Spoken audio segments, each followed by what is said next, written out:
Hey guys, tonight we slip barefoot across the smooth wooden floor of a centuries-old dojo. There's no flickering candlelight, no glowing moonbeam peeking in through the paper screens, just darkness. Pure, still, oppressive darkness. You hold a bow in your hand, its curve familiar, the string taut. Somewhere ahead, maybe 5 paces, maybe 50, is a target. You can't see it. You don't even know if it's really there, but you're going to shoot anyway. You raise the bow, breathe, aim, release. That silence after the twang, it could mean anything. So, before you get comfortable, take a moment to like the video and subscribe, but only if you genuinely enjoy what I do here. And if you're up for it, post your location and the local time you're listening. I love seeing where you're all tuning in from across the world. Now dim the lights, maybe turn on a fan for that soft background hum, and let's ease into tonight's journey together. You're in Japan. But not the Japan of neon signs and bullet trains. This is an older world. Wooden watchtowers, moss-covered rooftops, and rice paddies stretching into the mist. The year could be 1482 or 1327. It doesn't matter. You're in the Warring States period, the Sengoku Jidai.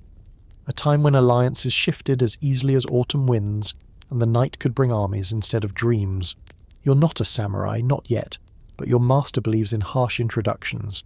Tonight's test: hit the target in complete darkness. There are no exceptions, not even for you, the youngest in the dojo. Your feet ache from hours of standing still. Your palms are raw where the bowstring bit you last week, and your stomach is still turning from that lunch of half-boiled rice and questionable fish. The thing is, this isn't about hitting anything, not really. It's about stillness, listening, owning the void around you like it's part of your body. In the darkness, you're not just trying to see, you're trying to feel. The way the air moves when someone shifts, the faint stretch of someone else's bow, even the breath of your own chest rising and falling. You step forward now. There's an instructor nearby. You can hear the soft swish of his robes as he moves behind you. He says nothing, just breathes in rhythm with yours, a presence in the dark. And then, with a voice low as rain on the roof, he says, "Knock your arrow." It clicks into place. The knock is wood on wood, nothing fancy, but it might as well be thunder in this silence. You raise the bow again. You don't know this yet, but this training method, archery in total darkness, has roots deeper than this one dojo. Samurai across Japan used it to sharpen not just their aim, but their instincts. Think about it. When your battlefield might be lit only by starlight or a distant blaze, you need more than eyes. You need prediction, reflexes, that weird ability to hit a moving object you can't quite see. It sounds impossible, because it is. And yet, here you are.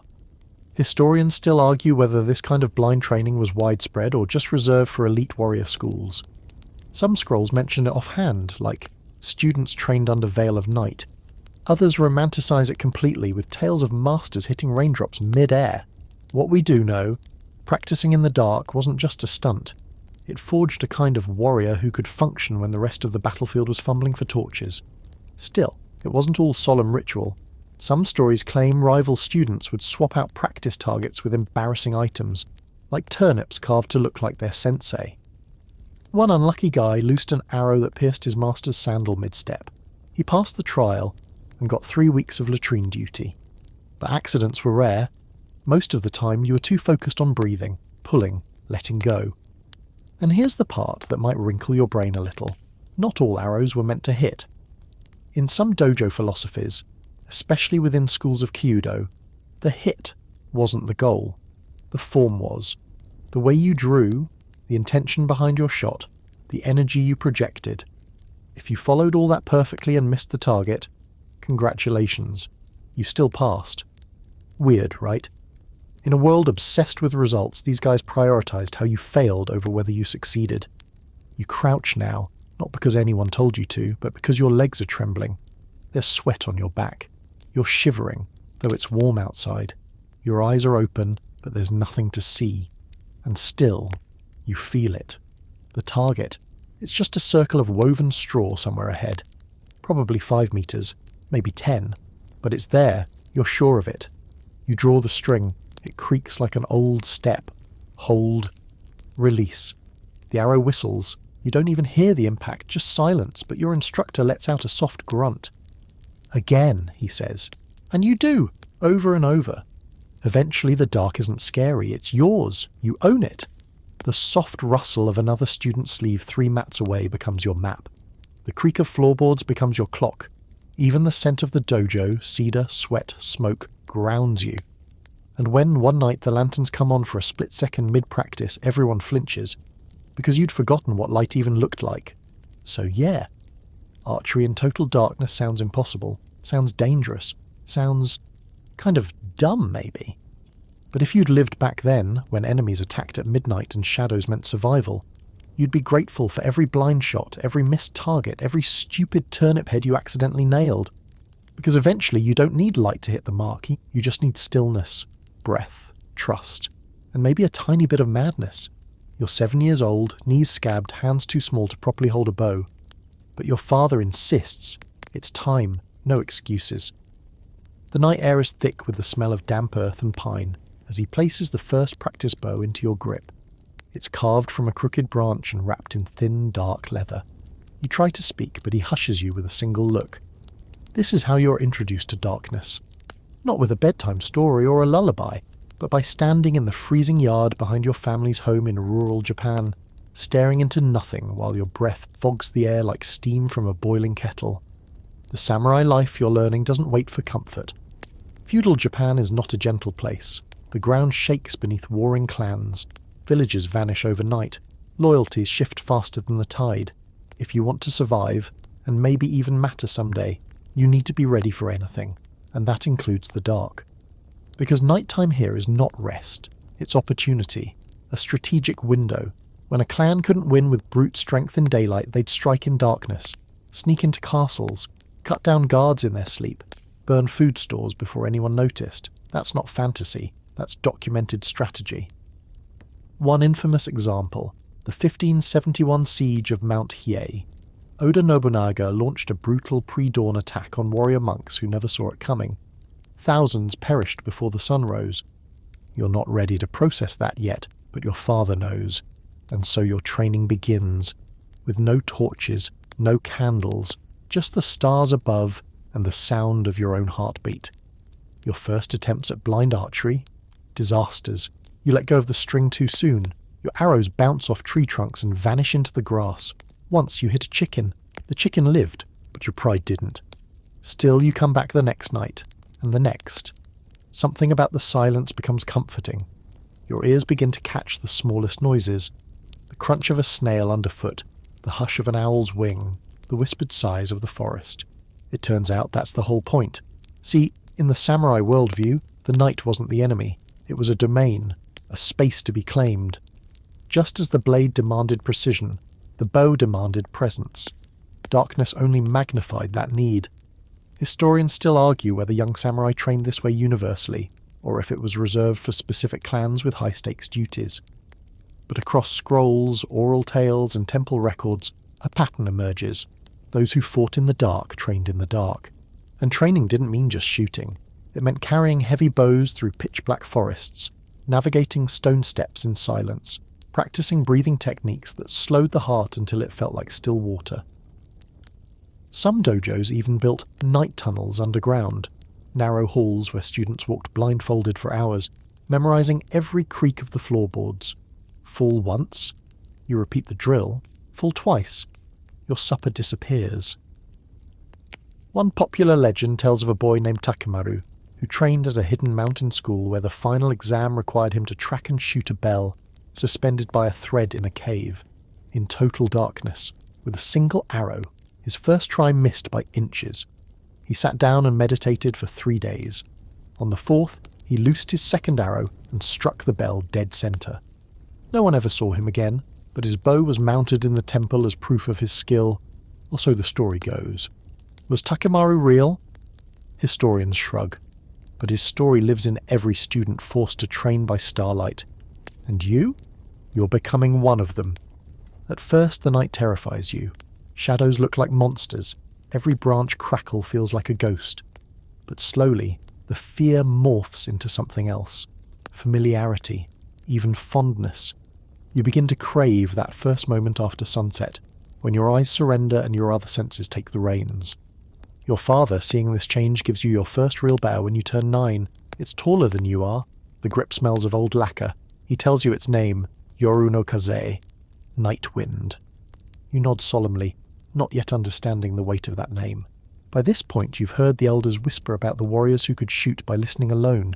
They call it Mimi no Ya, the ear's arrow. It sounds like nonsense. But then one evening, as you stand outside your home, eyes closed, you hear a deer's hoof snap a twig a few meters away. You aim, you release, you miss. Of course, but not by much. And for the first time you believe. One of the strangest details passed down from samurai lore, that some warriors smeared their ears with a mixture of pine sap and ground pepper, believing it heightened auditory senses. Historians debate whether it was true science or just good old placebo. Either way, the point was clear. To dominate the night, you had to stop relying on sight. By age 11, you don't just tolerate the dark, you excel in it. You can hit tree trunks with your eyes closed. You walk barefoot over gravel without a sound. Once, during a clan ceremony, your master calls you forward and extinguishes every candle in the hall, then hands you a bow. Strike the gong, he whispers. You draw. The room holds its breath. Twang, gong, gong. The silence after is the loudest sound of all. You still remember the sting of the string on your fingers, the way your heart thudded against your ribs, the smell of incense and old paper. That moment is etched into your bones, even as the years slide forward. And so now, whenever you step into the dojo, and the lanterns go out, and the air thickens into that velvet kind of black, you feel at home, not because you were born into it, but because you earned it. You're 16 now, tall enough to cast a long shadow, even if shadows rarely help you anymore. You're lean, hardened by years of morning runs, rice rations, and bitter herbs meant to sharpen the spirit, which really just taste like mouldy dirt. And though you carry a katana at your hip like every other adolescent warrior in training, tonight it's the bow you reach for. Because this is the night you remember. Before there were swords, there were arrows. Long before the katana earned its almost mythic status in samurai lore, the true symbol of nobility and discipline was the bow, yumi. And it wasn't just any bow. It was that asymmetric, towering, slightly ridiculous-looking thing that stretched well over 2 meters tall. The kind of bow that could wrap around your neck if you weren't careful. And trust me, someone in your dojo has tried. You step outside and the moon is out. Finally, a night with visibility. But your sensei scowls and orders the lanterns extinguished. The moon will not always be your friend, he says. Train for the night without moons. Classic. You ready your bow, recalling that in the earliest days of samurai warfare, around the Heian period, 794 to 1185, arrows weren't a backup plan. They were the plan. Mounted archers ruled the battlefield. The elite warriors galloped into battle not swinging swords but loosing arrows with terrifying speed and precision. You've seen the illustrations in temple scrolls, elegant stoic men atop sleek horses, bows drawn mid-gallop, robes flying like banners. Romantic, sure. But you also know the truth. Those bows were powerful enough to punch through light armour at a distance, and a well-placed shot to the throat or under the arm could end a bloodline in seconds. Historians still argue whether swordsmanship only took centre stage because close-quarter combat became more common, or because it was just flashier for storytelling. But early battlefield accounts are clear. The bow was king, and in darkness, it became your best friend. Because here's a dirty little secret. Sword fights in pitch black. Mostly chaos. Lots of clanging, screaming, and stumbling into hedges. But archery, that's a whole different beast. You don't charge into darkness with a blade, you wait, you listen, you calculate. And when you hear someone coming, you strike. That's why many early samurai schools doubled down on blind archery. Not just as a gimmick, but as a first strike strategy. Imagine crouching in a forest at 2 a.m, hearing hooves in the distance. You don't need to see. You just raise your bow, time the rhythm and release. A single arrow loosed in darkness can end a skirmish before it begins, or start one. Depends who's holding the bow. Back in your dojo, your peers stand beside you, everyone at a slight angle to avoid friendly fire.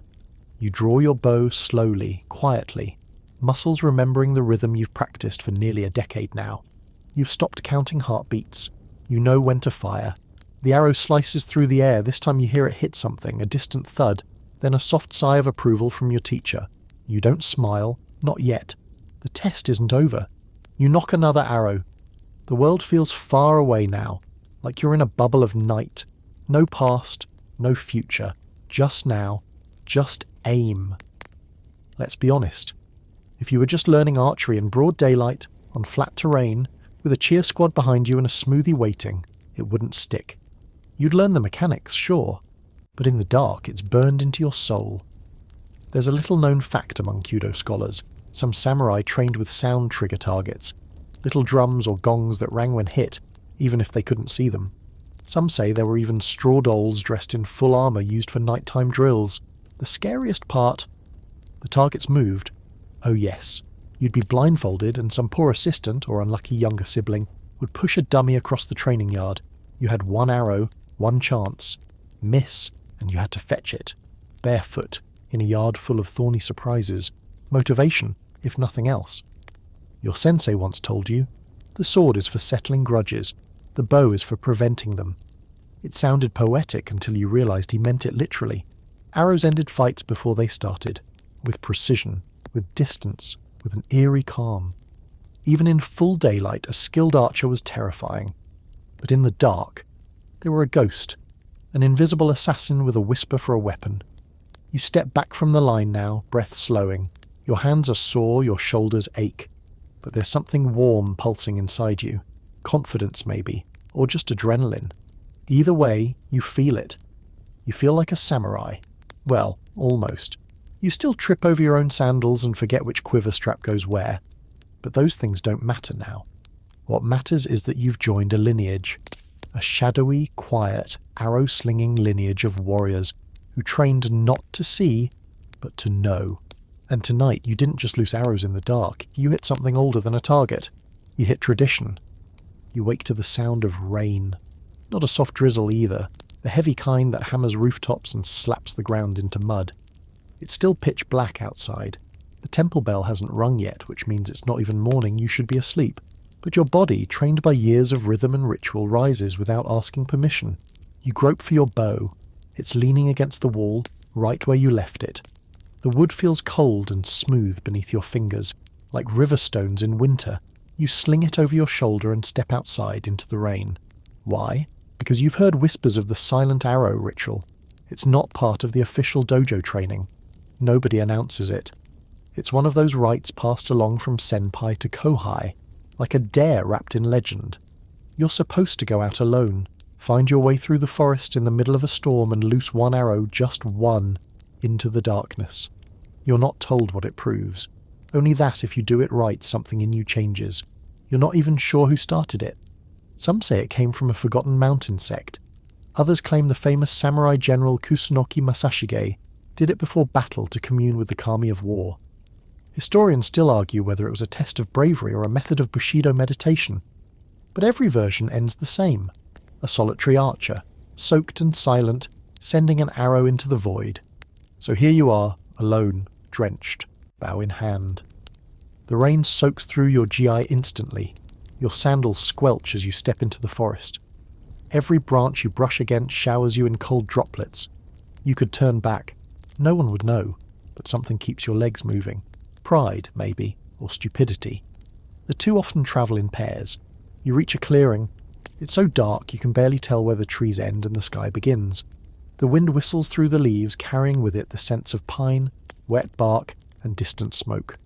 Somewhere, a deer snorts and bolts. You freeze. You've done this 100 times in practice, but this isn't practice. You draw the arrow slowly. Your fingers are slippery with rain, but you find the nock. You raise the bow.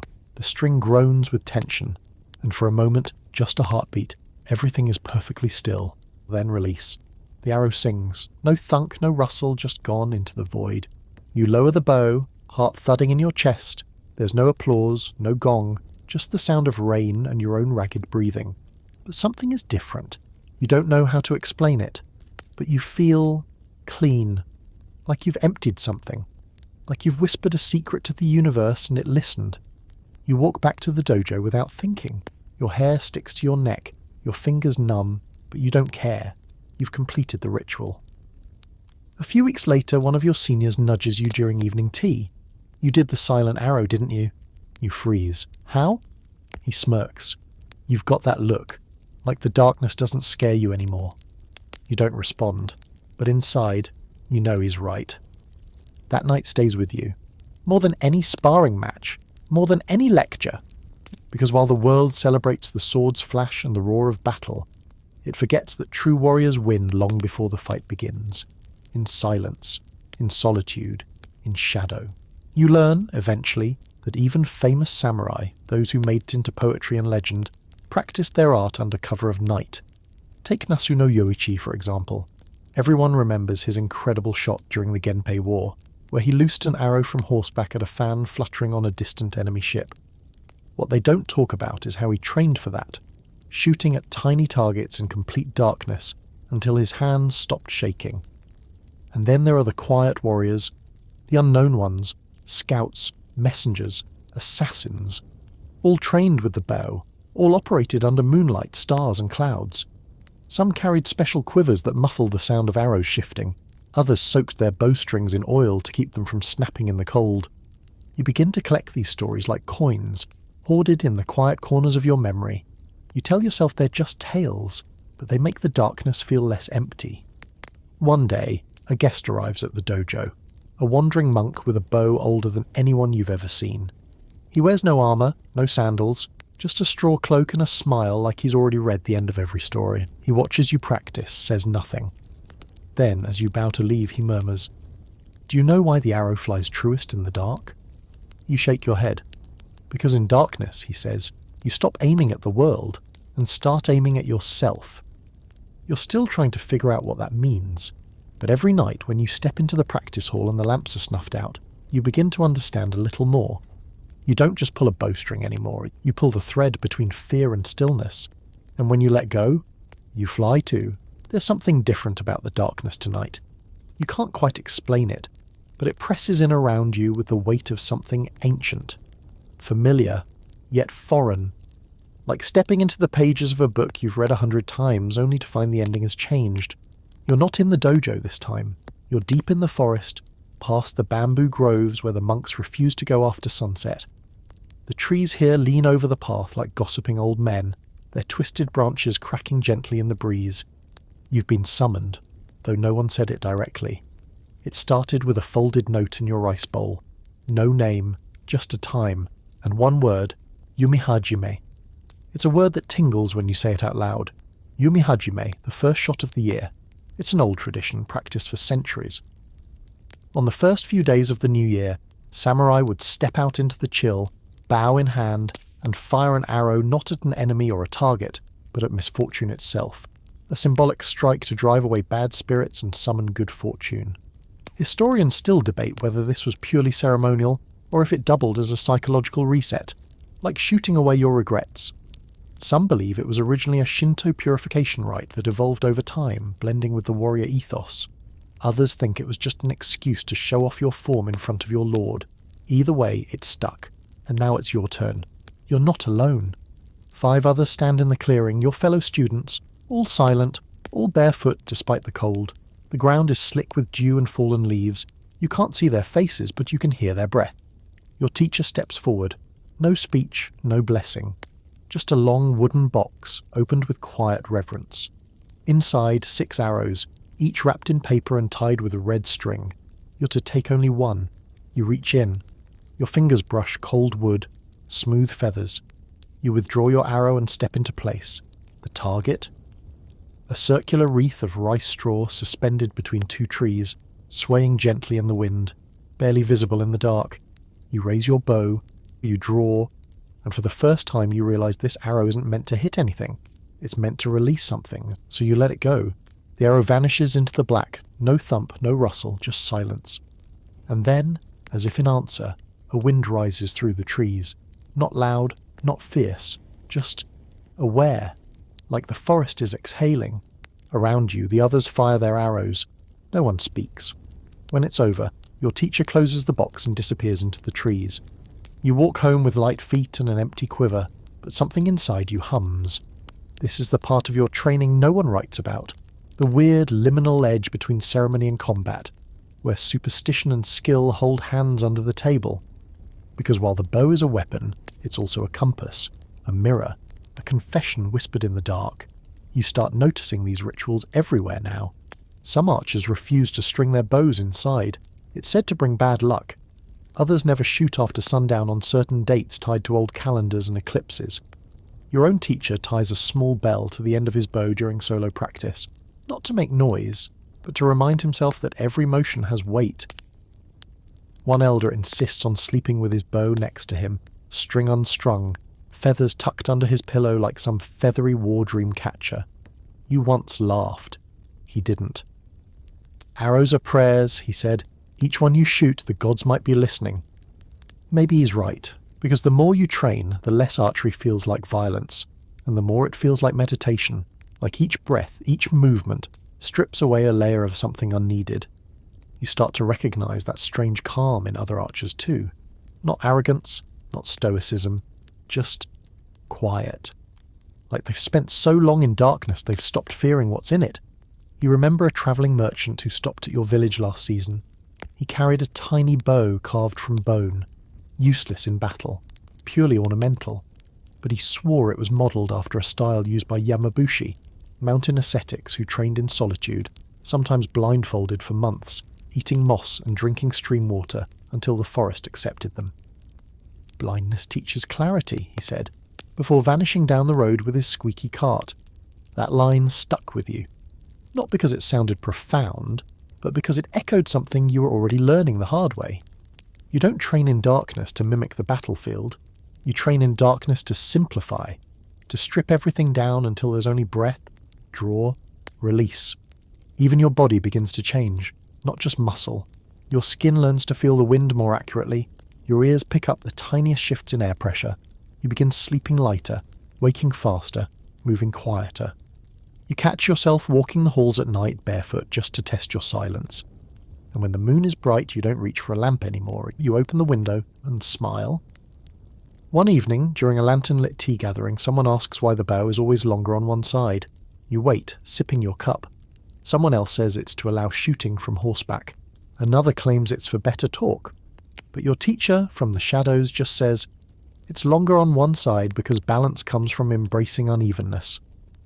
You think about that as you stare at your calloused hands. There is no perfect symmetry in life, there is only rhythm, and rhythm is learned in the dark. Tonight's different again, not just because the air carries that particular hush that settles over the village when everyone's asleep and nothing is supposed to move. No, tonight is different because your teacher has said nothing all day. Not a word, not even a grunt during training. You watched him stare at the mountains from the dojo veranda for hours, unmoving. You figured maybe he was just sulking, or constipated. Samurai diets aren't exactly fibre-forward. But then he called your name, just after sunset, and gestured for you to follow him. No explanation, no sword, just his bow. You followed. He leads you through the woods. The path becomes less familiar with each step. You start recognizing the kind of silence that seems to deepen with altitude. And before long, you realize, this isn't just a training session, or it's a pilgrimage. There's a ridge above your village, steep, rocky, and usually considered too dangerous for solo climbing at night, which is, of course, exactly where you're going. Your thighs burn, your sandals slip, your arms ache, but your teacher climbs like he's chasing something, or fleeing it. At the summit, the view is breathtaking. Below, the world is wrapped in fog. The stars shimmer like pinholes in silk. The wind cuts across your skin like whispers from every ancestor who's ever watched a student climb this path before. Your teacher sits. He doesn't look at you. Instead, he says, "Do you know why we train in darkness?" You've answered this before, 12 times, but you stay quiet. Because this time, the question feels different. So he answers it himself. It's not for silence or surprise. It's because in the dark, every shot is honest. You don't understand, not fully, but you feel something open up in your chest, something ancient. He pulls out an old arrow, feathers faded, shaft stained from time, not blood. This belonged to my teacher, he says. He used it in the siege of Odawara, fired it into the sky when the enemy breached the inner wall. You expect some grand story, how the arrow pierced a general's eye from 100 paces. But your teacher just adds, he missed. It fell somewhere in the lotus pond. He never found it. He places the arrow gently on the ground between you, and he never forgave himself. You blink. Missing one arrow broke him? No, your teacher says. Lying about it did. And that's when it hits you. In darkness, there's no way to fake it. No excuses, no audience. Just you and your aim. You can lie all day in the light. But the dark knows. Your teacher stands. Time to shoot! Shoot what? There's no target up here. No circle of straw, no bells, no banners. Just cliff, stars, and you. You knock an arrow anyway. Your hands are shaking and you draw. There's nothing to aim at, so you don't. You release. The arrow sails into the void, you listen for a sound. None comes. And for the first time, it doesn't matter. Your teacher says nothing. He just hands you the old arrow, his teacher's, and turns to walk back down the mountain. You stare at it. The shaft is cracked near the nock. Too fragile to fire. But it hums with weight anyway. You wonder how many stories lie buried in arrows that never hit anything. You wonder how many samurai stood in this exact spot and made peace with their ghosts. The next day your legs are sore from the climb, your hands blistered from the cold. But when someone asks why your bow hand seems steadier, you don't answer. Some things you don't explain, some things you just carry. You learn later that mountaintop archery wasn't uncommon. In some regions, samurai would hike for days to reach sacred vantage points. The altitude, the thinner air, the sense of isolation, these weren't accidents. They were tools, spiritual weights, tests. A famous tale tells of a blind archer in the Kamakura era who climbed Mount Daisen every year to fire an arrow into the wind, hoping to strike a demon no one else could see. Historians still argue whether he was mad or just prophetic, but the ritual stuck. To this day, you'll find tiny shrines at high altitudes marked with feather carvings. You think of the arrow you fired last night, the one you'll never retrieve, and for some reason that comforts you. Because maybe archery in darkness isn't about outcomes. Maybe it's about offerings. Sacrifices of intention, loosed into the night. You begin to carry arrows differently now. Each one feels like a story you're about to tell but might never finish. You start naming them in your head. Hope, fear, regret, memory. Some you never shoot, some you save for when the sky's just right. You're back at the dojo, but something about it feels off. Not bad, just too quiet. Even for a place where silence is more common than speech. No footsteps, no clatter of arrows, no distant cough from an overworked apprentice. Then you realise why. Everyone's in the zazen hall. You slip off your sandals and pad inside. The floorboards creak under your weight, even as you try to glide like your teacher always insists. You feel 20 pairs of eyes flicker toward you, then away. At the front, a monk in grey robes is sitting cross-legged, his back impossibly straight. His bow rests beside him, unstrung, wrapped in black silk. Tonight is Mokuhyo no Yoru, the night of no target. You only just found out it exists. Supposedly, once a year, all archers in the region gather not to shoot at anything, but to shoot without anything. No targets, no scores, no competition, just firing into the dark, over and over, until something internal finally clicks. Your teacher said it best. This night is not about where the arrow lands. It's about where you were when you let it go. You settle into a seat near the back, trying to blend into the shadows. The monk begins to speak, his voice like river pebbles tumbling softly over time. In the dark, he says, the eye fades, the hand remembers, and the soul reveals itself. Okay, dramatic, you think, but he's not wrong. You've trained for hours, days, years to hit the centre of a painted circle. But now you're being asked to forget all of that, to shoot for the sake of not hitting anything. It feels wrong, until you do it. You step up, one of many, each taking turns at a wooden platform facing the open field beyond the dojo. There's no torch, no flame, just stars, wind, and the creak of your bow as you draw. You release. There's no sound of impact, just the whisper of an arrow disappearing into forever. You step back, and someone else steps forward. Again and again, the cycle continues. Draw, release, step aside. And gradually, something strange begins to happen. Your focus shifts, not to where the arrow lands, but to how you draw, how your fingers press against the nock, how your breath steadies when you close your eyes. The rhythm becomes soothing, hypnotic. Somewhere along the way, you forget you're being watched. You forget the monk. You forget yourself. you just are. Later, after everyone has fired at least once, some twice, some more, the monk speaks again. You're no longer aiming, you are remembering. It hits you like a cold gust. This isn't practice. It's cleansing. A way to wipe away the build-up of ego, expectation and anxiety, like emotional composting. You throw the detritus of your mind into the sky, arrow by arrow. One of the elder archers, barely able to stand without assistance, leans on his bow like a walking stick. He speaks to no one in particular. I've missed every shot for 20 years, he says, and I've never once regretted it. Everyone laughs quietly, but not mockingly. It's the kind of laugh that understands. You learn that Mokuhyo no Yoru has been observed in secret by clans who wanted their warriors to stay grounded. You can train a man to hit a bullseye, but how do you train him to let go when the world doesn't give him a target?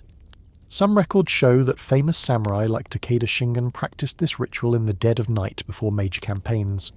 Historians still argue whether this was a tactical exercise or a mental purge, but the consistency of the ritual across regions and eras speaks for itself. You also hear rumours that certain archers used it as a form of mourning. When comrades died, they would gather to shoot into the sky, releasing their grief with each arrow. Some called it sky burial for the soul. Others whispered that it was how warriors told the gods, "We did our best, take them gently." No one knows who invented it. Maybe it just happened, the way good rituals do, emerging from the human need to do something with the intangible. That night, as you finally lie down to sleep, your bow resting beside you, you feel oddly full. Not heavy, just full, like your spirit finally had a proper meal after weeks of snacking. You dream of arrows made of smoke vanishing into stars, and in your dream they don't miss, they belong. You're starting to see things differently now, not like visions or hallucinations, though lack of sleep and nightly practice might get you close, but a shift in how you process what archery even is. You used to think it was about skill, discipline, muscles and math, but lately it feels more like listening to music you don't quite understand but feel anyway. And tonight, you're finally handed a riddle that everyone before you has had to answer, one way or another. Your teacher brings you a bow with no string. He doesn't say a word, just lays it across your lap and walks away. At first you think it's broken, a ceremonial bow maybe, but you recognise it immediately. It's your own bow, the same one you trained with all year, just stringless, like a piano with its keys glued shut. So you sit with it and wait, and eventually the quiet gets louder than your questions. You begin to notice how the curve of the bow feels against your arm, how the polished bamboo reflects the dim light from the candle behind you. You hold it the way a musician cradles a silent instrument, intimately, respectfully, with the weight of 1,000 unseen performances still lingering in the grain. This is Mukugumi, the unstrung form, a stage in your training where you don't shoot, you don't even string, you just hold, observe, move through the full ritual of archery, stance, breath, draw, release, but without an arrow and without a string, just your body, and air. It feels ridiculous at first, like play fighting with an invisible sword, but the longer you do it, the more it reveals. Suddenly the tension isn't in the string, it's in you. Every false move becomes painfully obvious. Every twitch, every hiccup in your rhythm, every millisecond of hesitation that a real arrow might have masked is now centre stage. This is where you learn what kind of archer you really are when no one's watching and no target is judging. It's the ultimate samurai mime routine. And yet, it starts to feel realer than real shooting. Because now, the focus is entirely inward. You start to understand why this phase has been used as a test for generations. Before major duels or war campaigns, archers were often ordered to train without arrows for days. Some historians claim it was to prevent premature injury or preserve strength. Others argue it was a test of patience and self-control. The man who can fire nothing, one old scroll reads, can fire anything.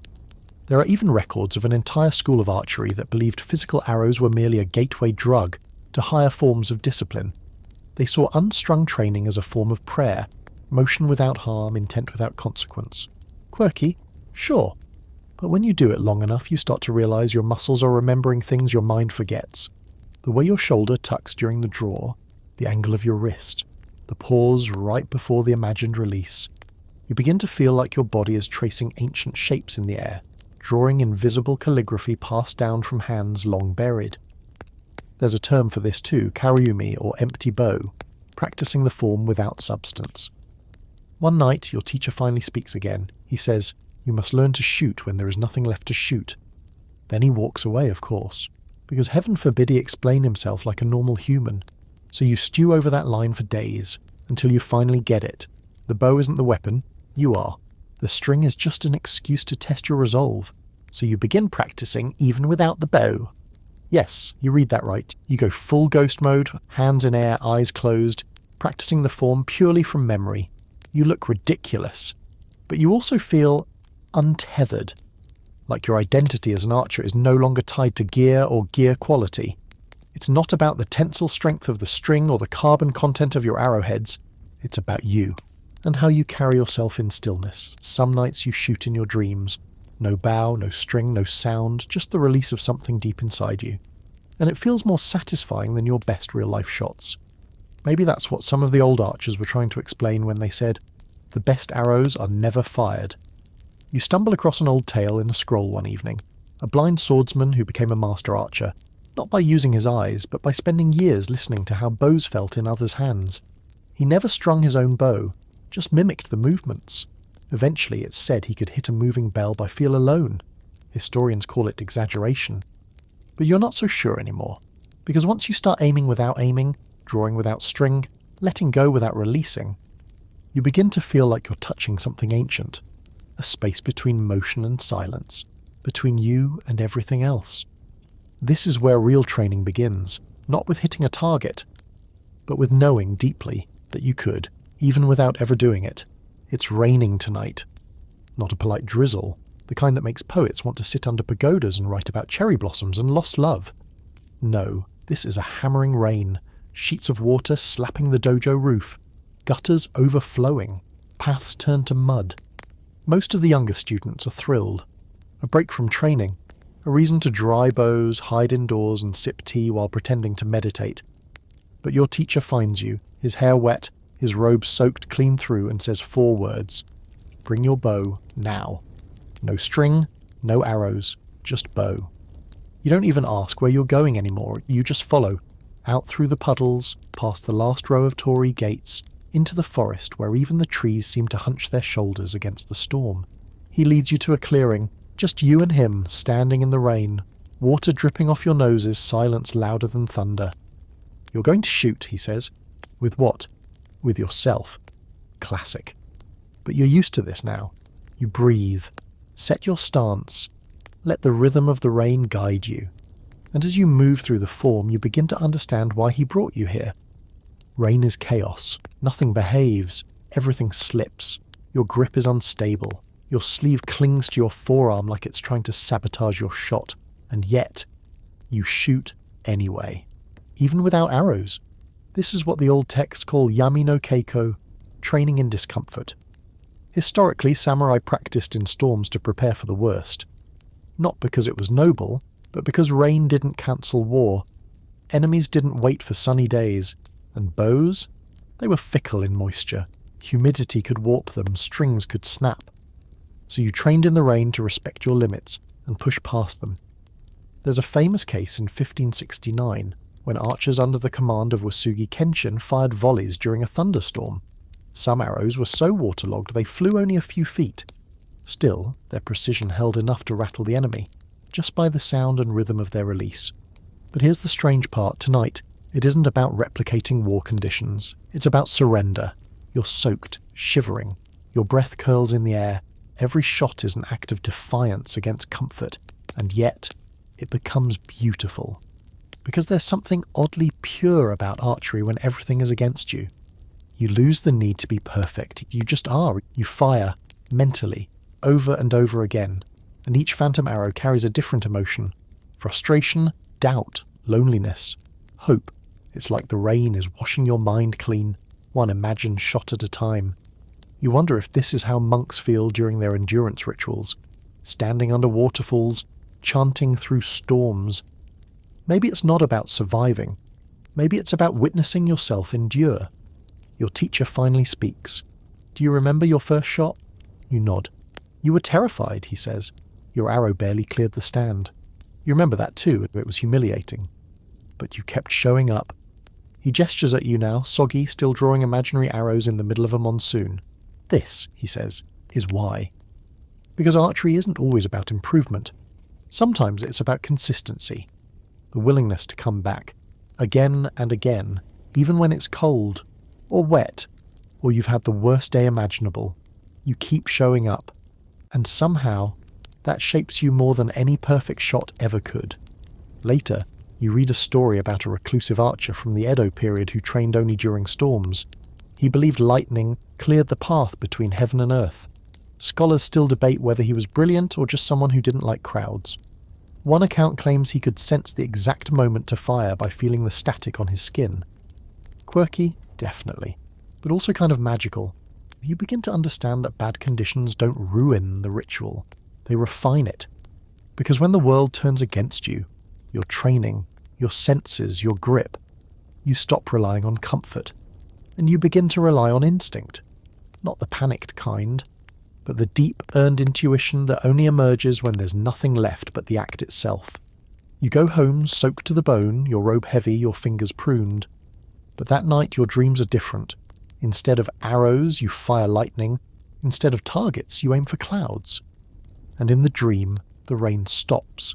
Not because you told it to, but because it listened. You wake up the next day still damp in the bones, like your spine remembers the rain more than your skin. Everything aches.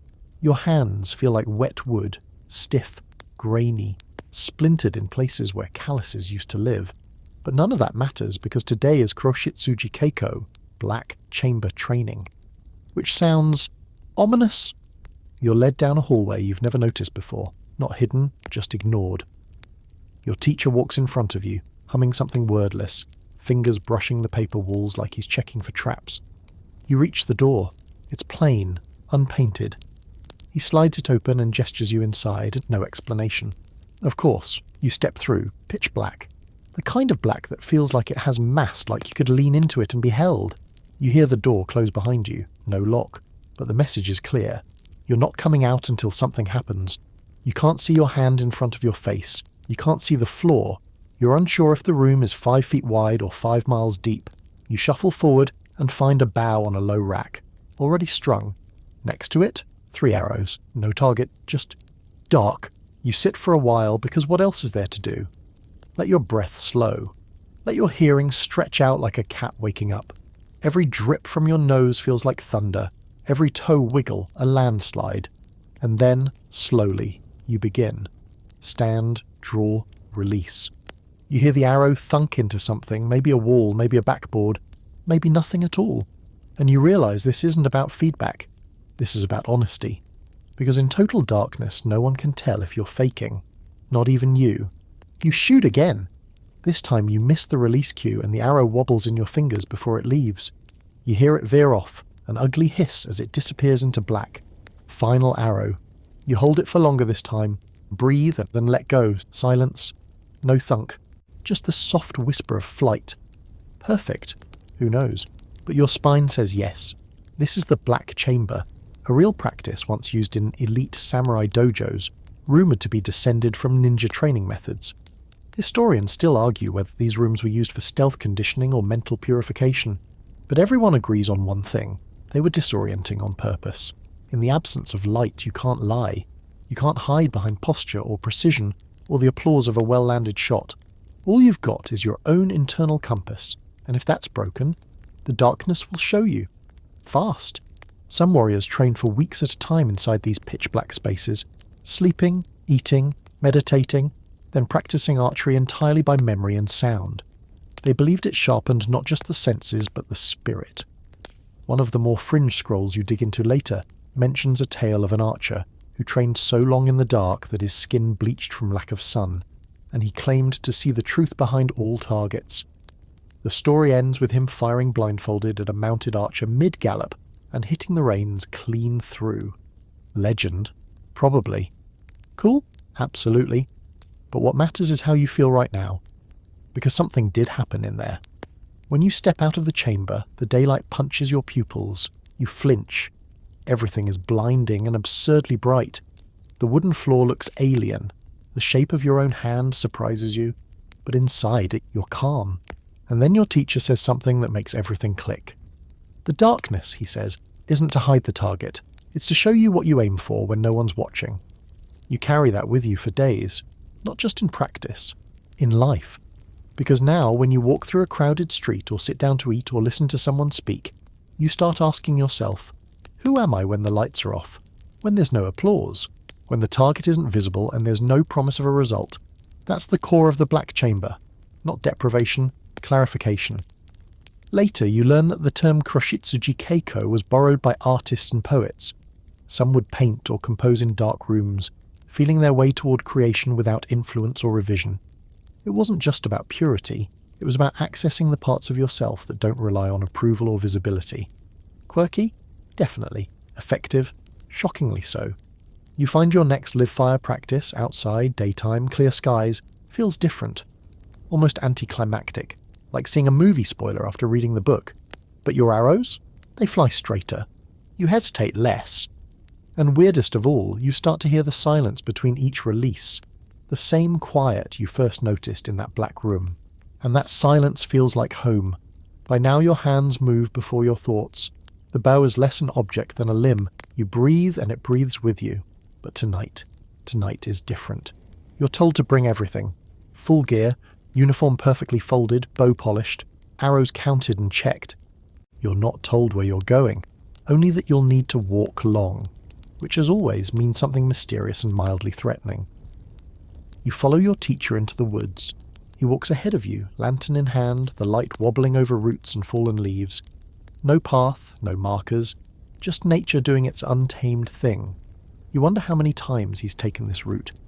How many others walked behind him, hearts thudding, unsure what they were walking toward.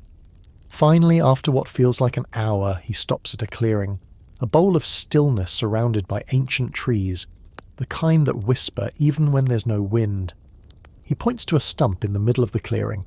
That, he says, is your opponent tonight. You look. There's a melon sitting on the stump. A melon? Ridiculous.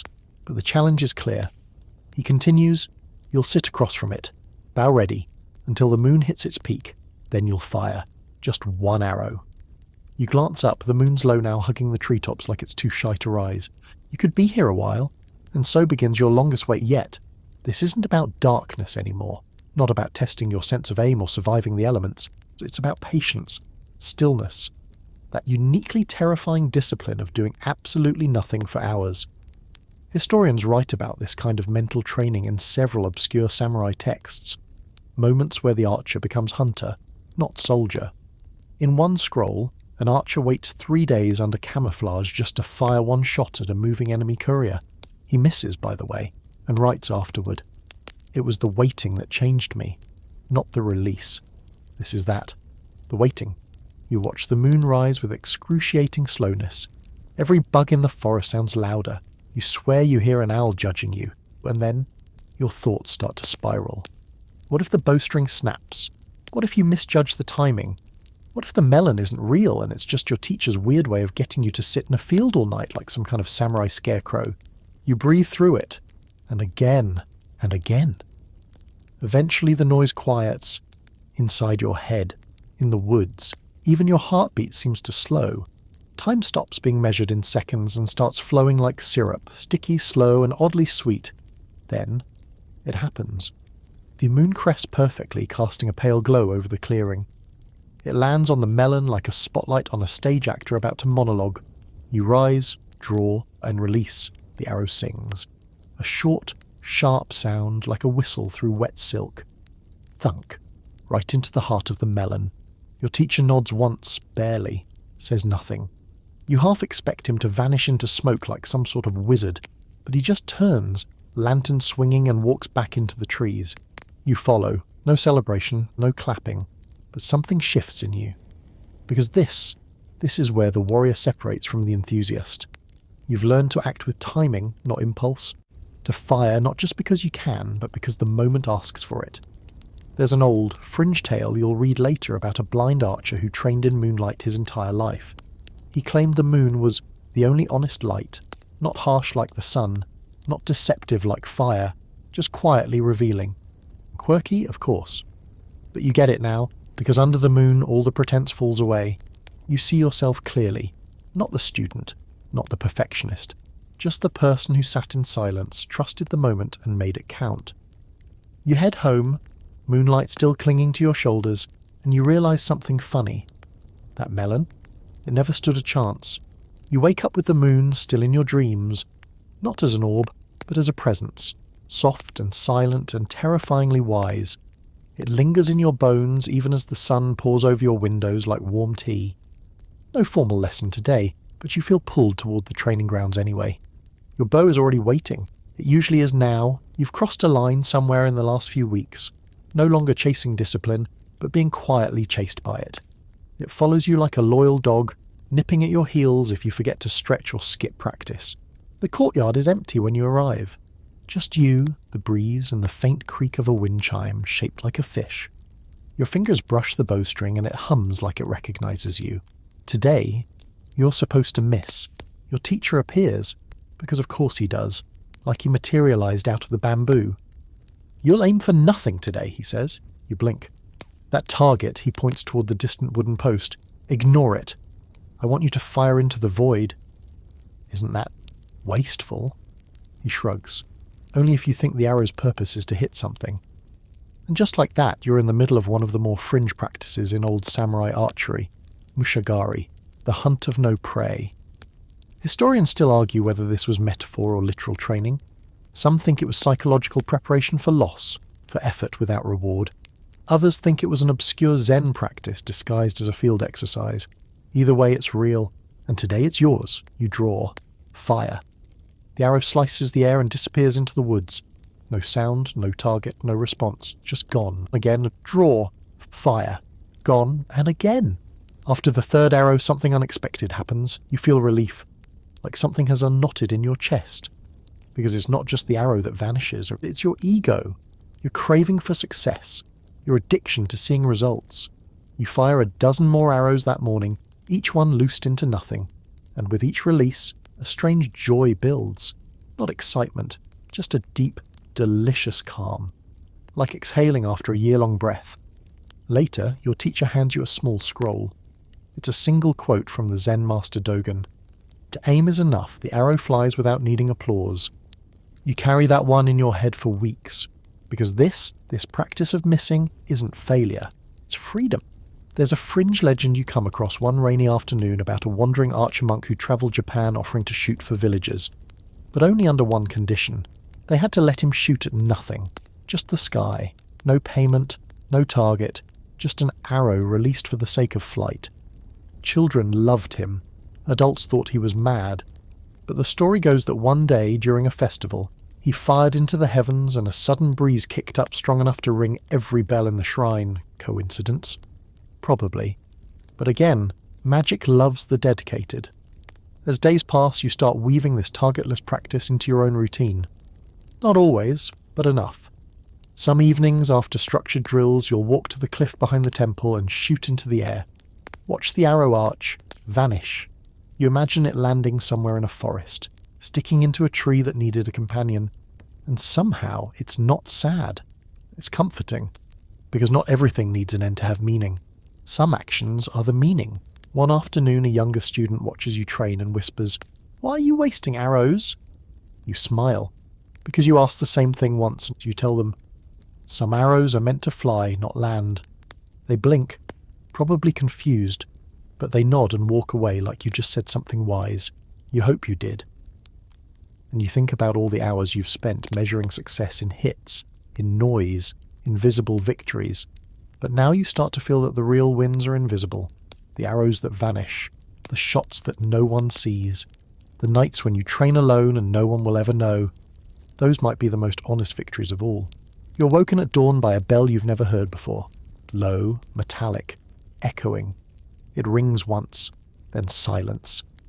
Your teacher is already outside, sandals muddy, hair tied back like he's expecting a typhoon, or a duel, or maybe both. He doesn't speak, just gestures toward the mountain path behind the temple. You grab your bow, unsure if this is punishment, pilgrimage, or something in between. The climb begins.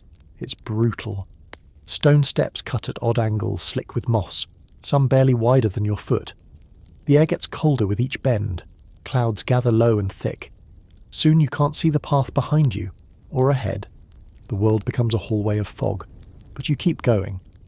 Eventually you reach a ridge where the trees fall away and you're standing on a narrow shelf, overlooking what feels like all of Japan. Below you, fields, rivers, villages the size of toy models. Above you, silence so deep it feels like pressure. Your teacher stops and nods toward a slab of stone built into the edge. There's a single mark on it, a circle, nothing more. That's your target. You glance at him. From here, number. From there. He points across the ravine, opposite cliff, 50 yards away, maybe more, and between you. A gorge so deep your stomach folds inward just looking at it. No safety rail, no net, just wind. Don't worry, he says, you're not trying to hit it. Of course you're not.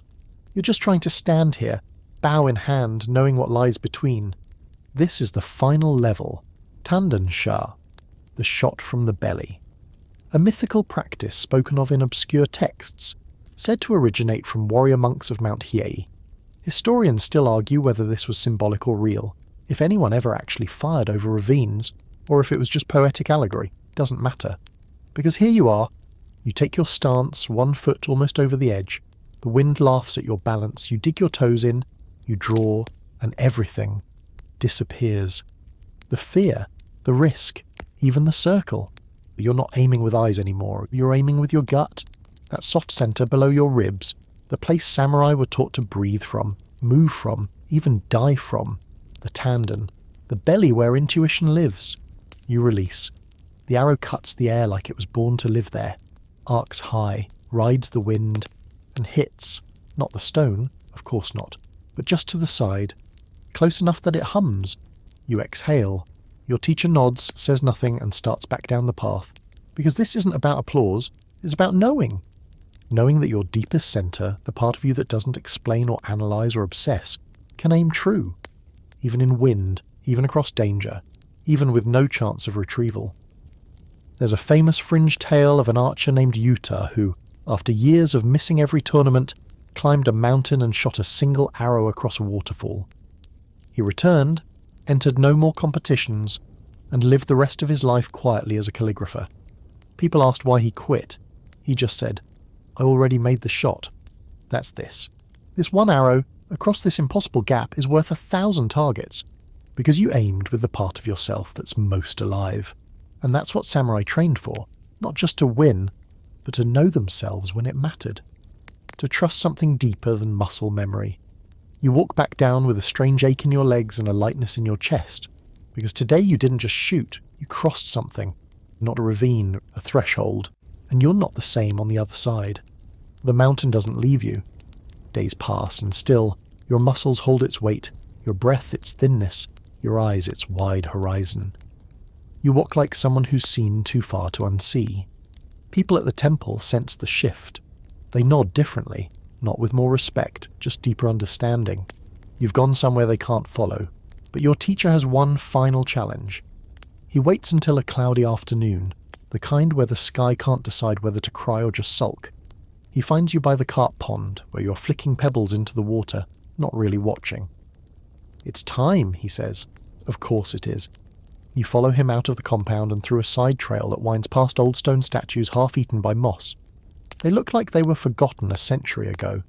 You reach a small grove you didn't know existed, and in the centre is a man. Older, wrinkled in a way that makes your teacher look like a baby. He's seated on a log, cross-legged, sipping what smells like mushroom broth. His bow rests across his knees. It's black, not lacquered, charred, burnt to a crisp and rewrapped with care. This, your teacher says, is your opponent. Wait, what? You blink. The old man smiles with the kind of mischief usually reserved for children or fox spirits. You'll duel, your teacher adds. No arrows, no release, just presence. You're about to ask what that even means, but something tells you to stop. The two of you walk to opposite ends of the grove, face each other, no stance, no words, just stand and breathe. You feel his gaze, not sharp, not aggressive, More like being measured by a scale that knows things you've forgotten. You shift. He doesn't. You blink. He still doesn't. And that's when you realize you're in the middle of one of the strangest samurai training forms ever recorded, zanshin dueling. A mental standoff. No movement, no action, only readiness. Your job? To project perfect balance, unwavering awareness, a clean, unbroken thread of intent that says, I could shoot you, but I don't need to. Historians bicker about whether this was widespread or more of a niche practice among mountain dojos. Some argue it was used as a test before students could become instructors themselves. Others believe it was a form of non-lethal conflict resolution, proving dominance without bloodshed.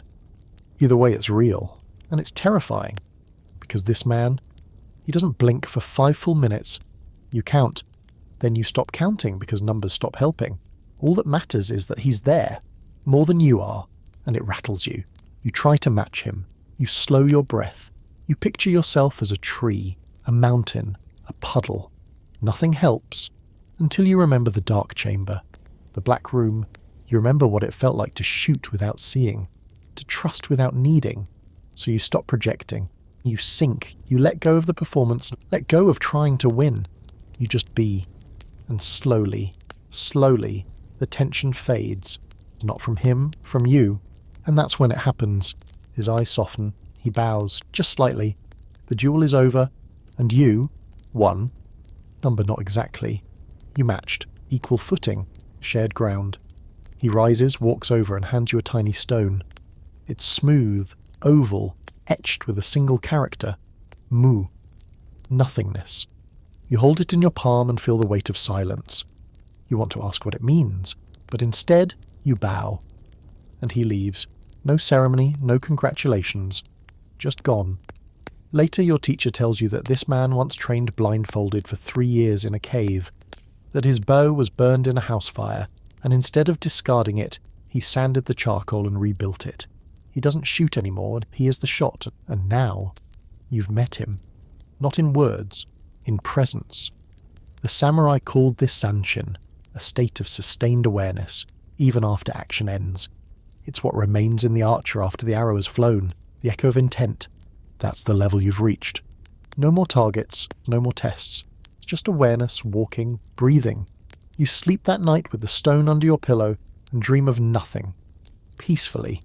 Rain soaks the rooftops when you wake. Not a storm, just that quiet, persistent drizzle that makes everything feel a little softer, a little slower. You stay under the covers for a while, listening to it tap the tiles like distant footsteps. There's no lesson planned today, no scheduled duel, no impossible target waiting in a foggy forest. But you rise anyway. Your bow leans in the corner, as always. And like always, it seems to watch you, not demanding, just patient. Like it knows something you don't. You sling it across your back and walk to the garden. The air smells of wet earth and pine needles. The ground glistens. Puddles ripple gently from falling leaves. You don't shoot, not today. Today you just walk. Every stone step reminds you of where you started. That first trembling draw, the panic of the dark room, the melon in the moonlight, the wind at the ravine, and that silent duel of presence where no arrows flew, but everything landed. You stop by a crooked bamboo fence and lean your bow against it. A small toad blinks up at you from a puddle. Judging? Maybe, but respectfully. You sit down beside it. There's nowhere left to climb, no secret scrolls to unlock, and yet, oddly, you feel more eager than ever to begin. Because the point was never perfection. It was practice. That quiet returning to the craft day after day, not for glory but for presence. You think about a little-known footnote in a 17th century samurai diary, a line so subtle it's often overlooked. The arrow does not fly to kill, but to confirm the soul has not yet gone numb. You get it now. It wasn't about battle, or skill, or honour. It was about staying awake, even in darkness, especially in darkness. There's an old, half-forgotten legend from northern Japan about a samurai who trained only at night. He never fought in a war, never held a rank. But villagers swore that when he walked through the rice fields, even foxes paused to bow. When asked what he trained for, he simply said, "So I never forget how to see when there's nothing left to see." That's you now. Not a warrior, not a student, just a keeper of quiet, a whisperer of strings, a person who knows that some of the truest shots are fired with no one watching, into air no one owns, in moments no one else remembers. And so you rise, pick up your bow, and walk back to the temple, not in triumph. In return, like the arrow circling back, you pass a younger student along the path. They're fidgeting with their grip, muttering about missing yesterday's target. You smile and say, "Try shooting with your eyes closed." They laugh, then pause. "Wait, for real?" You shrug. "Worked for me." And just keep walking. Back to the training hall, back to the silence, back to the beginning. Because the journey doesn't end when the bow's mastered. It ends when you forget what it was ever for. And you're not forgetting anytime soon. Let your shoulders drop. Let your breath slow. Picture the bow now, not as a weapon, but as a symbol. A curve of calm. A line between the seen and the unseen. The darkness the samurai trained in wasn't a trial, and it was a teacher. Teaching them to trust what can't be seen. To listen when there's no sound. To feel when the world goes quiet. That's what you've done tonight. You've stepped into the dark room, sat with the silence, drawn from your own centre, and walked out the other side, not louder, but lighter. You don't need a bow in your hands to carry that clarity. You don't need arrows to know when the moment is right. You just need breath, stillness, and the tiniest ember of awareness, glowing steady inside your chest. Let it stay with you now as your head sinks deeper into your pillow, as your heartbeat softens, as your limbs become heavy and warm. The world can wait. The path will still be there tomorrow, but tonight, just rest. Float gently on the hum of rain or fan or nothing at all. And if your dreams find you holding a bow in a moonlit forest, with no target and no fear, let the arrow fly. No need to watch where it lands. You already know.